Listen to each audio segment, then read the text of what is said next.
Today I'm sharing with you how to simply not get ripped off by influencers.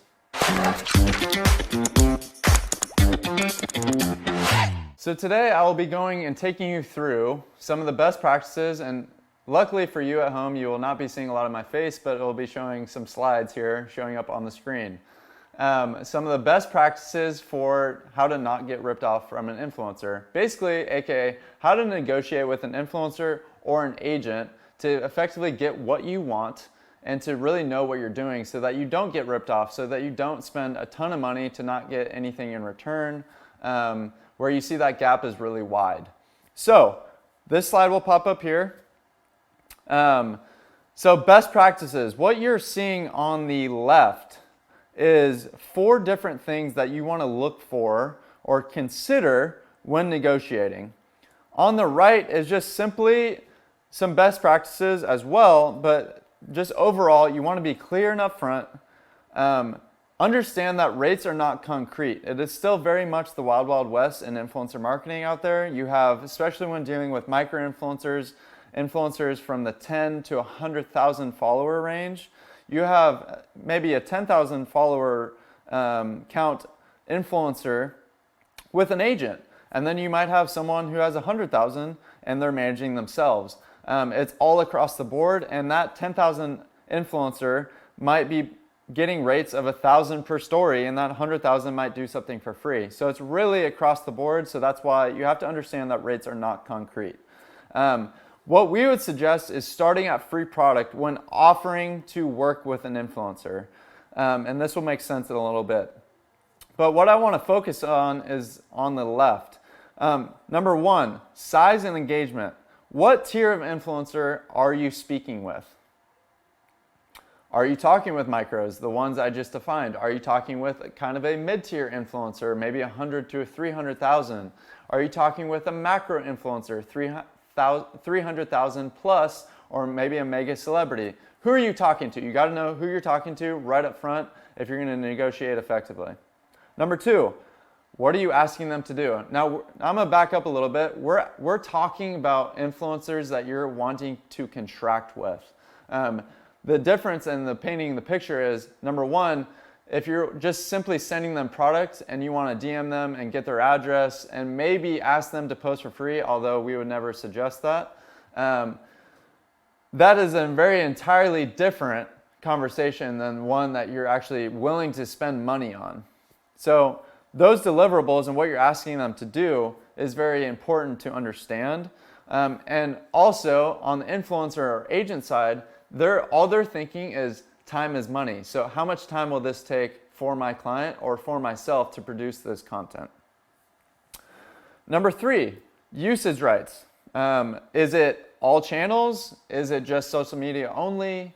And what I mean by usage rights is, do you have the brand have the usage rights to effectively repurpose this piece of content across your website, your social media, etc.? Do you have that ability? So if they have an agent, they'll see that and they'll notice it, and that'll up the ante as far as what the price would be. So whether it be 30 days or you have a year of usage rights to be able to repurpose on your website or anything else. Number 4 is the length of term, that bottom one. What is the length of term that you're wanting to work with this specific influencer? So that would be the last one. Another best practice, if you don't have an analytics platform like we have in-house, don't be afraid to ask the influencer for their own metrics. What have you done for other brands and products? How many views, likes, comments did your post get? How many daily engaged followers do you have? What are the demographics of your followers? Some of those things the influencer will have in-house just in their own analytics because they have a creator profile. And if they have an agent, they definitely should have those things. And if they don't, then you need to suggest to that influencer that they need a new agent. So this next slide is an example contract that we've used in the past, although our contracts have been redone lately. But this is an example contract that you can see. It's basically putting the very core things at the top. Hey, focus on these things. A lot of contracts, most people don't know where to look or get overwhelmed. This is straightforward. right from the beginning, these are the core things that we're looking for.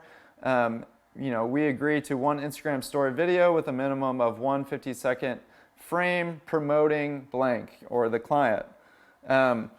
Another thing is make sure that you get approval. Often people think this is taking away from creativity from the influencer, but this is just plain protection and boundaries for you to establish. That's all it's really asking for. And something that we often do in working with influencers is we're getting this content repurposed in perpetuity. So we're getting this content on the brand's behalf for you to use forever all across your marketing mediums. The last thing I would say is to create a creative brief. And what a creative brief is we're giving on behalf of our clients, or if you're a brand, you'd be sending them basically a 1 sheet or 2 sheets at the most of things that you're looking for out of this influencer's content for them to produce. Again, influencers want boundaries. They want some sort of framework to work within. If you leave it too wide open-ended, they won't produce the content that you're asking for. And if you give them very specific guidelines, you're taking away their creativity. So it is a fine line, but this creative brief, we've seen a lot of great feedback from influencers themselves. It gives them a lot of guidance with also giving them creative discretion. So we'll give them 2 or 3 example scenes if they're shooting a video. Hey, use this as an inspiration. We give them key talking points. You don't have to speak about all of them. Maybe pick 2 or 3 about the product, etc. This is very helpful in getting the content that you want so that you don't get ripped off. So to review and wrap up, create a clear and concise contract while maintaining protection for you and the influencer, as well as giving them a creative brief that gives them creative discretion, but a framework to work within. To review best practices, be clear and upfront, understand that rates are not concrete, and always start at free product. But also, we have to know who you're talking to. What tier of influencer are you talking to? What deliverables are you asking of them, and how much time will it take? What is the usage rights that you have? Are you asking for 30 days to be able to repurpose, or are you asking in perpetuity? And what is the length of term that you're requiring of this influencer? Hopefully this is helpful. Go get them.